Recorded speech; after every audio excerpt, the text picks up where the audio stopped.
Hello, and welcome to the Opera Classes Podcast, the official podcast of Opera Canada magazine. I'm Michael Jones, your host, and today it is my really great pleasure to be meeting someone for the first time, stage director Mo Zhou, who was born in China and was until recently on faculty at the University of Michigan, Ann Arbor. She's recently left to focus more on her freelance directing work. She directs primarily opera, has worked in Europe, in Asia, across the United States, and made her Canadian debut in the spring with a production of Madama Butterfly at Vancouver Opera. And now she's back again, this time in Calgary, doing another new production of Madama Butterfly for Calgary Opera. Welcome, Mo. It's really nice to meet you. Thank you, Michael. Thank you for having me. Before we actually talk about Madama Butterfly, let's talk about your work in opera. And I was looking at your credits before we started on your website, which, by the way, everyone should go to because there are beautiful production photos on it. It's mo-zhou.com. There are amazing production photos. But one of the things that I noticed was that most of your work tends to be in opera. And I always wonder how people who are interested in direction end up working primarily in opera. What drew you to this art form? Well, it's not a very uplifting story. Let me put it this way. So I was born and raised in China, came to United States exactly 20 years ago for undergrad. When I first came to the States, I thought I'm going to Harvard Law School. Yeah, but then I fell in love with stage directing and theater. So I went to Columbia University for my MFA in directing. At the time, I'm a big like a classic theater geek. So I want to do Shakespeare, I want to do Chekhov, and I also love Broadway musicals. But by the time I was about to graduate from grad school, I had a really hard time landing any jobs on Broadway. At the time, a leading Broadway producer just said, unless we do Flower Drum, someone like you will never have a job on Broadway. Things you would never say right now, right? But that was over. Yeah. So I remember I sat on the That's subway. shocking when someone said that out loud. Yeah. So it's really funny. I'll finish this like a Genesis story. I will tell you my little comeback story. Like there's a sequel to that. So I just remember I was sitting on the subway crying my eyes out on the way back to like Columbia campus. And I went to my teacher Ann Bogart's office and I said, so and so said this to me. I think I'm not going to get a job because, I was an international student. So I need to like have enough job lineup within 3 months of graduation where I have to go back to China. And my teacher actually said, she said, I always feel like you respond to music much sharper than text. And then you read music and you speak all these opera languages, and opera as art form is much more open to international artists. So she said, maybe you should reach out to those opera companies. You might have a chance. So at that moment, it's really just like a sheer moment fighting for survival and then a legal residency in a work permit in the States. So that I remember that night I went to the library and I just Googled every company in North America, and I wrote to every company that the general info because I didn't even know anyone in the business. And then what happened was the day after Spoleto Festival in Charleston, South Carolina, wrote to me saying we are doing a world premiere contemporary opera written by a Chinese composer. And with all performers are Chinese, native Chinese speaker. And now I'm thinking about it, how fun. And then they're saying our entire creative team is Canadian. Atta McGoyan was the director. And they said, we are looking for someone to be the rehearsal translator. Would you be interested in doing that? And of course, I said yes. And that job essentially was my very first job in opera, and it leads to so many others. So I would say if falling to this art form, this industry is really for survival. And then the more I do it, the more I actually fall in love with this like art form and this industry, this like style. So I basically just did the traditional, young artist training process in America. I did Wolf Trap, Maryland, Glimmerglass, Juilliard, and then assisted in bigger houses until I went out like to go on like a full-time directing on my own. Yeah. Oh, my little comeback story, if I may, you can keep it or not. But it's really funny. About 3 years ago, Because so after that, I primarily work in opera. The thing is, opera book you so far in advance. Over the years, I did got theater offer, but they are mostly, hey, are you available next month? And I'm so sorry, I'm booked for next, 12 months. So that's how I gradually shift. I primarily doing opera. But my little comeback story, they piggyback the Broadway producers comment. 3 years ago, my stage theater union in America called me and said, we have identified 8 mid-career women of color, so actually director, stage director of color that we think should be directing on Broadway, and they have not directed there. So they actually facilitated like a pitch, like I think about Shark Tank for theater directors. So we have to do flew to New York City. They flew all of us to New York City, did our pitch introduction to I think 45 leading Broadway producers. And I ran into that person who said to me, Flower Johnson, and then he didn't remember me. And he said, he's so brilliant. I was like, I really hate to remind you that this like many years ago, I was in your office and you said this to me. And he was so embarrassed and he said, you're doing so great.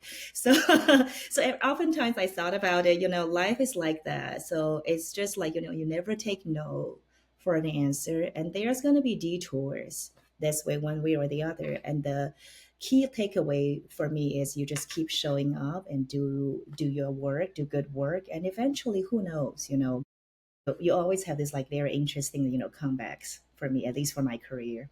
Yeah. Now, you've done new opera, Hmm. but you've also done a lot of the standard rep. Are Hmm. there any pieces, apart from Butterfly, which we will talk about, but are there any pieces that particularly appeal to you as an artist? Like, I'd like to revisit this one, or I know this one so well and I've never had a chance to do it. Well, fall in love, like the opera really got me thinking, like interesting opera like directing was actually Verdi's Don Carlo.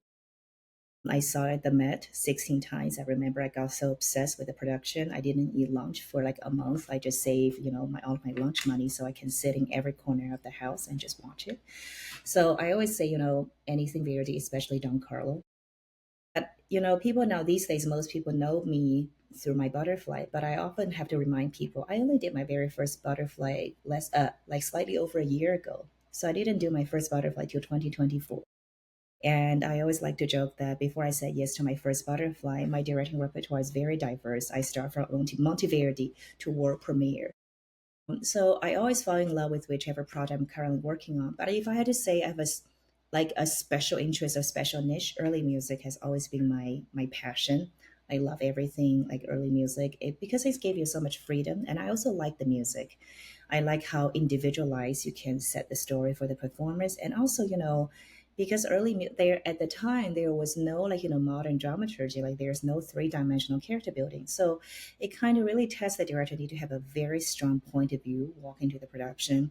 So, for instance, in 2023, I did La Callisto, which we call it like futuristic Baroque, like a sci-fi Baroque at the Glimmer Glass Festival. So I always miss that part of me. But I also love Butterfly. It's a piece. I was actually thinking about it this morning before our interview. It's very interesting and sometimes ironic for a piece I personally so reluctant to do for so long. In a way, I feel like this the piece changed me and inspired me the most. Well, let's talk about your reluctance to do it first. Yeah, If I were being polite, I would describe Madama Butterfly as problematic for yeah, us in yeah, 2025. yeah. That would be my polite way of saying it. I think the piece itself rings of exoticism and Hmm. glamorization of a culture that it's also appropriating and telling a story of, and it's a highly colonial piece. Um, is that some of where your reticence came from to approach it? So I always gave everyone this like, story. It's my personal story. Everyone said that every time I said that people just cringe and thought like it's unbelievable, but I'm just gonna say it again. I always remember during the first week when I was in the States, I was walking down a small town. I was in a college town in Maine, Brunswick, Maine. I was on my way to the grocery store, and a very, very old gentleman. I wasn't. To this day, I'm not sure if he's 100%, clear his mind, or he has some form of dementia. I don't know. But I was just 18 years old, walking down the street as the only, Asian in town, probably, and he just stopped me and called me Cha Cha Song and walked away. And at the time, I wasn't immersing opera well enough, so I have no idea what he meant. It was not until years later I was working opera that I clicked to me. It's, oh my God, that's probably what he was referring to me in that moment. But then, then I become an opera artist. I feel like you have such a polite way. I'm going to use the not so polite way. Okay. As Asian woman, I always feel like so much the what I call hyper sexualization, fetishization of Asian women in all the Western mainstream culture has a lot to do with the popularity of this opera. So I was offered many times to assist and also to direct Butterfly. And I pretty much spent a decade just saying no because I feel like I lived through that. And in a way, I always say, every Asian woman, when you work in the West, we all have a Chochosang lens in front of us. So I do not want to touch this piece like without doing it for a purpose, because I feel like if you don't really have a critical like a grasp of this piece, you are basically just reinforce the harm on my community. So that's why I've been saying no for a long time. However, as a director, as you know, in the back of your mind, you're always thinking on the back burner, you're always thinking, okay, if I really have to do Butterfly, how can I tell the story that makes sense to me as an Asian woman? As you said, not only Butterfly, but so many of the Asian character in the show are just really built on caricature. And then, especially in Act One, Puccini, because as the opera director, all we ever do is really justify the music. So Puccini's music in Act One is problematic. So in a way, he kind of pick and choose a lot of Japanese music, and then like in modern vocabulary, it's cultural appropriation. But we got to keep in mind, creator at that time are dealing with were dealing with their own limitations. So yeah, so in the back of my mind, I just always thinking, how could I make Butterfly work that makes sense to me as a first generation Asian immigrant woman? Then one moment it clicked. So I remember I was a political science major in college. So I learned in college, I learned a very unique page of history. It's about post World War II, Japan. So very few people, neither Japan nor America, like really talk frequently about this part like period. It took place between 1945 through 1952, 53 ish, that little 6, 7 years. The official name is called Allied Occupation of Japan, but because it's predominantly led by American General MacArthur. So in Japan and the rest of the East Asia, it has always been known as American occupation of Japan. So if you look through that part of history, and with the whole American military like a presence in Japan, and what is really the whole like a dynamic there, and all of a sudden it just occurred to me that butterfly, if we set butterfly under this historical backdrop, everything will start making sense. Because the issue for me in the past, everyone keeps saying, it's just a fantasy, it's a white fantasy. And that's why I found it problematic. Because her character to me is a myth. It's never real. And it's like she fits into every, like she checks the box of every, white fantasy. And that's my issue, like that's my issue with that opera. But if we set Butterfly in that like his specific like backdrop, and very sadly, Nagasaki was the last place we experienced like atomic bomb, and everything started to make sense to me. So I started thinking. So this idea started cooking in my head for about like a couple of years. Then I just feel like Act One we're setting if we could set this piece in 1946.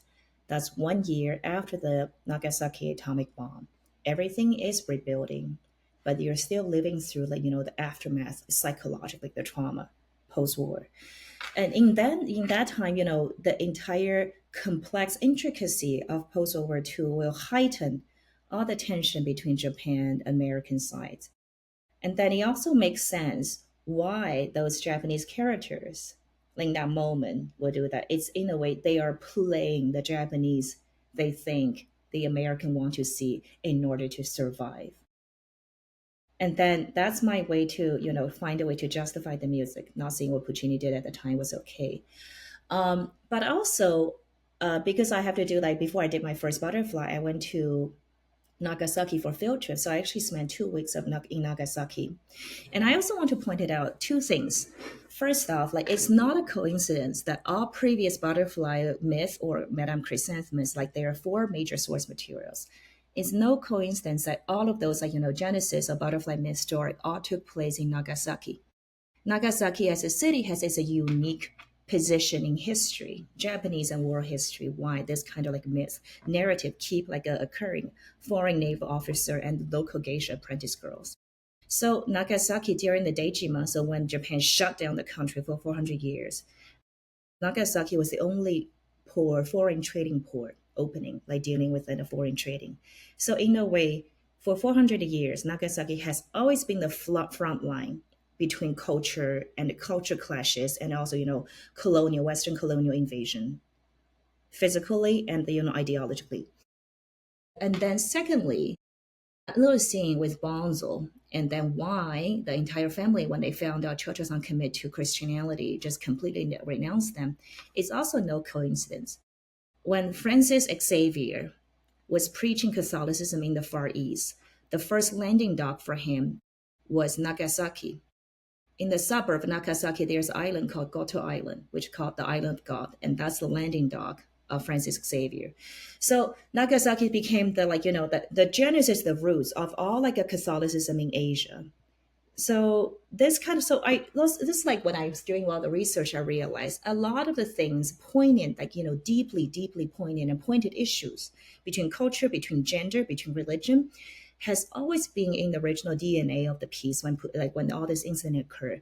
And Puccini actually worked very closely with the wife of a Japanese ambassador to Italy, who knew one of the real Choson, like the butterfly, who was documented by American. Her entire incident was documented by American missionary's wife and has a clear transcript.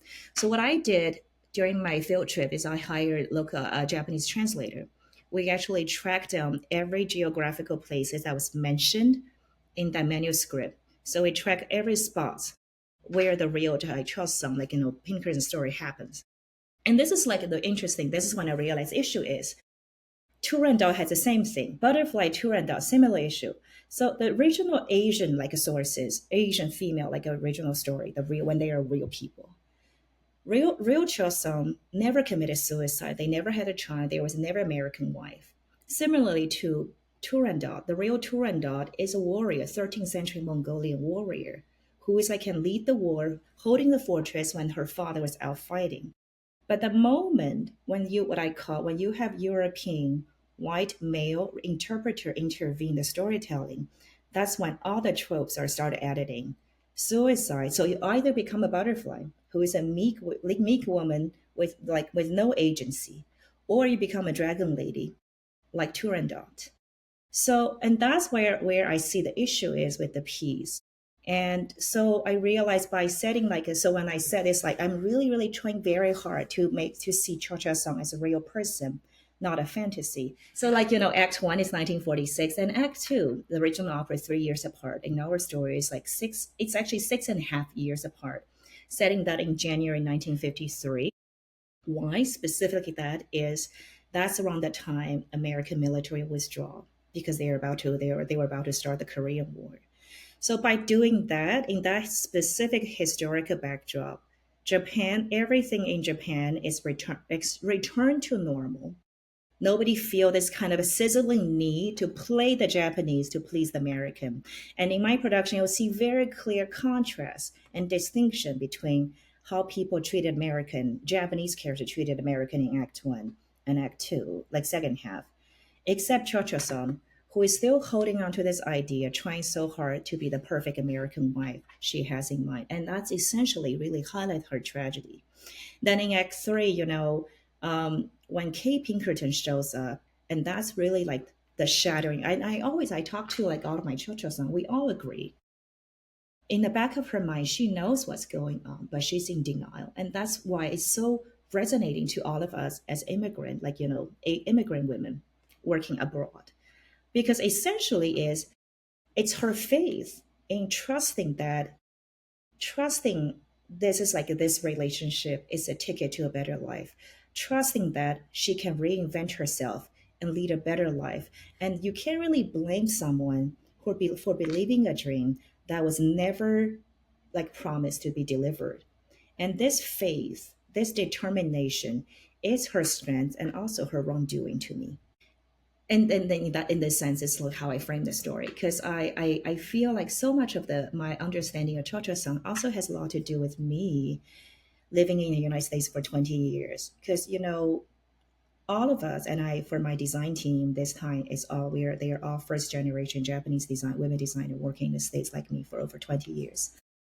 And we all said, there were a moment when we first came to the West, we also always like trying so hard to assimilate this there's like it's almost like obsessive need wanting to be seen, to be heard, to be recognized, and to be loved by what I would call the mainstream. Essentially it's a mainstream whiteness. And later we all had a realization realizing that no matter how hard we try, we can never be American enough for you, and they will essentially never see us or love us back as who we are as an immigrant. Like that's probably the most shattering lesson you have actually reckoned with. But the difference is for our generation women, the Asian women, we have the agency, we have the language, and we have the community to support us going through that. But imagine during that time, it has like is there's no way you can do that. And also historically during that time period, 45,000 Japanese women married American GIs and they became the war brides. So when you put all that number in, one just couldn't help but wonder if 45,000 Japanese women were married into America, basically renounced by both sides, how many women and children were actually left behind during those 6 or 7 years? And we never had a official number about that. So that's essentially how I start to justify the butterfly story and make it my own. That's a really interesting and I think a very personal take on this. Now, I would normally ask, having heard you talk about a take that's so intensely personal and speaks to your own story so much, I would normally ask what you hope an audience takes away. But as I was listening to Yeah. you, I was wondering, is that different if we're talking about a white European settler person in Canada seeing this opera and someone who has been othered, an immigrant person, a person of color, an indigenous person? Do you hope different things for those audiences or the same? Well, the way I do it is I plant my understanding in the show and they're in seeds in the moment of the show. And I cannot control how the audience interpret that. So my hope, for any audience coming to see my butterfly, I just want people to see her not as a myth, not as an exotic figure, but as a real human being. And then also, I think, I always say, there are two schools of viewing Madame Butterfly. Is it a love story? Is it not a love story? To me, it's not a love story. There definitely are infatuations, but when you claim that as a romantic love story, use simplified and gloss over a lot of issue in this, this relation that comes from such unbalanced power and dynamics. So that's why I want people to see, as I said earlier, Butterfly to me is a story about faith, her faith in love, in transformation, and reinventing herself. And essentially, it's this faith, it's her resilience, and her her curse. And I used to like when I first started thinking of doing this butterfly, I thought this is like my story. I'm gonna do it right. And this is my fifth time interpreting this like the same concept. I started to think, there's no right or wrong, but it's actually, I think this production opening space for thinking, empathy, and reflection. I'm not saying my treatment for the story is absolutely perfect, but I would say me and my team tried very, very hard to make this piece, personal, real, and resonating with the world we're in right now. But I think this production I hope to open space for empathy and dialogue. And then it become unexpectedly very relevant and timely with this kind of world we're in right now. So yeah, that's how I see it. I would like to hope that a lot of our artwork, a lot of our opera is a space that is open and welcomes empathy and Hmm. encourages dialogue. So I think Yeah. that's a really good place to move on for those of us listening. This Mo's production of Madama Butterfly plays at Calgary Opera from November 1st to November 7th. You can get more information and tickets at calgaryopera.com. Before we end, though, I wanted to ask you what's next for you. You said you're booked a year and a half in advance. So what do you have coming up that you're able to share? Yeah, so I am actually running Opera Grand Rapids Opera as a guest artistic director this season. So it's an opera company in Michigan. So this Madame Butterfly is a co-production with Arizona Opera Grand Rapids and Calgary. Calgary is the first stop. So coming next, this production will be transferred to Arizona, Phoenix, Arizona next January. And meanwhile, I'll be doing preparing for very poignant contemporary piece called Stuck Elevator with Opera Grand Rapids. It's a chamber opera by Byron Oyan, based on a real event about undocumented Chinese food delivery guy got stuck in an elevator for 81 hours in the Bronx, in New York City. And that is like very similar to Butterfly. It talks about the personal cost, a human cost you pay for believing a dream that will reinvent you, and then eventually realizing that this is a dream that was never supposed to come true. Well, that sounds really, really exciting. And interestingly, because I was thinking about the Opera House in Phoenix, which is the very, very large Hmm. house, which is but the house at Opera Calgary is quite similar, I would think. So Yeah. the opera would probably this production will probably transfer easily. This is your fifth time doing Butterfly. Is this one special for you in any way? Yeah, I feel like every time I do Butterfly, I learn something new. And even though this is the fifth time doing this concept, but this is actually the very first time we get to have a brand new set and costume design just tailored for this concept. And because in the past, I always have to use some other companies rental set and like a mix like costume package. It works, but it's always feel like on borrowed land. So this time, I'm really grateful Calgary, Arizona, Grand Rapids supported this vision. So I was able to assemble an all first generation Japanese design team. So the set is being built is already built. So and then all the prop and kimonos are actually shipped from Japan. What is very very special is my costume designer Mariko, her maternal grandmother survived the Hiroshima atomic bomb. And then I rarely openly talk about it, but my paternal grandmother survived the rape of Nanking in 1937.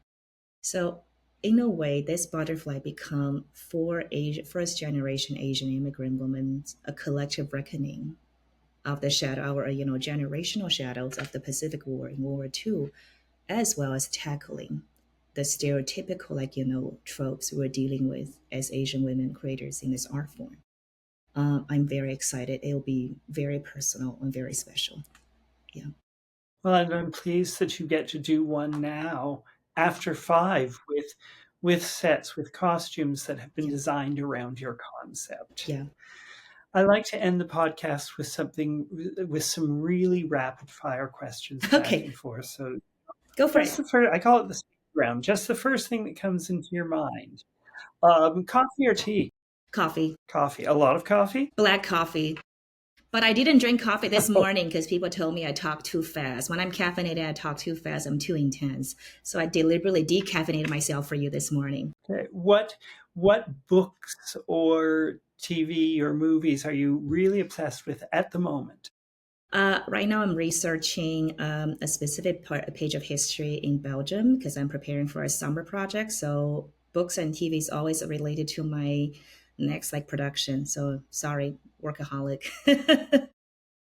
And what do you do to relax if you're a workaholic? I have a 12-pound Chihuahua that travels with me. So when I see my dog, that just really forced me to drop everything and give her my full attention. So my relaxation is yoga and my dog, my Chihuahua. Yeah, Well, I wish you toi toi toi for the thank you. opening on November 1st. I would love to see this production, and I look forward to receiving the reviews at Opera Canada. Once again, I'm Michael Jones for the Opera Glasses podcast. I've been speaking with Mo Zhou, who is currently in Calgary directing a brand new production of Madama Butterfly.